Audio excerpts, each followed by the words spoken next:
प्रियमिदं जनार्दन।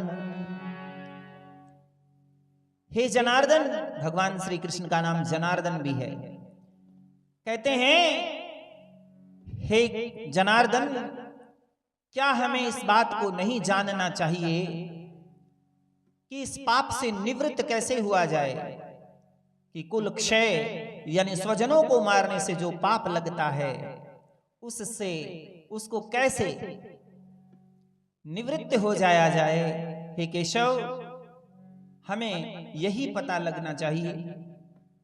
धन का लोभ हो सकता है, जमीन का लोभ हो सकता है, मकान बन गया बच्चों के लिए बन जाए, मेरे लिए बन जाए। आदर का लोभ हो सकता है, कम आदर है, वहां जाऊंगा तो और ज्यादा आदर करेंगे, हैं, मैं ये काम करूंगा तो और ज्यादा लोग आदर देंगे, आदर का लोभ हो सकता है। पद का लोभ हो सकता है, एक पद मिल गया, उससे ऊंचा पद मिल जाए, मेरा सम्मान ज्यादा हो, अधिकारों का लोभ हो सकता है।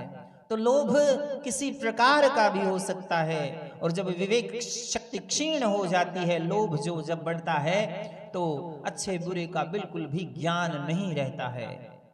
दुर्योधन जो है वो इसी लोभ के कारण पाप कर रहा है। और दूसरी बात, अगर इस लोभ के कारण अपने राज्य मिल भी जाए तो ये कितने दिन हमारे साथ रहेगा हे केशव? और अगर ये राज्य रहेगा भी तो हम उसके साथ कितने दिन रहेंगे?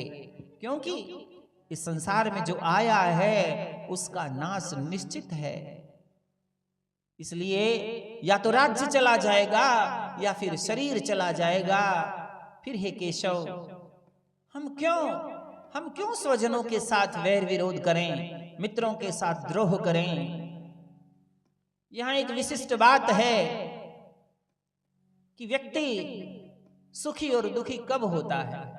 जब एक व्यक्ति के पास किसी चीज का अभाव होता है तो वह प्रयास करता है कि कोई चीज मिल जाए, और प्रारब्धवश वो वस्तुएं उसे मिल जाती है तो वो सुखी अनुभव करता है। और वो मिली हुई वस्तुएं का जब वियोग होता है तो व्यक्ति दुखी हो जाता है। क्यों? दुखी नहीं होना चाहिए, क्योंकि वो तो वस्तुएं प्रारब्धवश मिली है। उसकी स्थिति तो जिस समय उसके पास नहीं थी उस समय वो सुखी था और प्रयास कर रहा था कि हमें ये वस्तु मिल जाए, और जब वो वस्तुएं बिछुड़ गई तो फिर क्या हो गया? वस्तुओं से वियोग हो गया, और वियोग जो है वो ज्यादा दुख देता है। तो प्रारब्धवश जो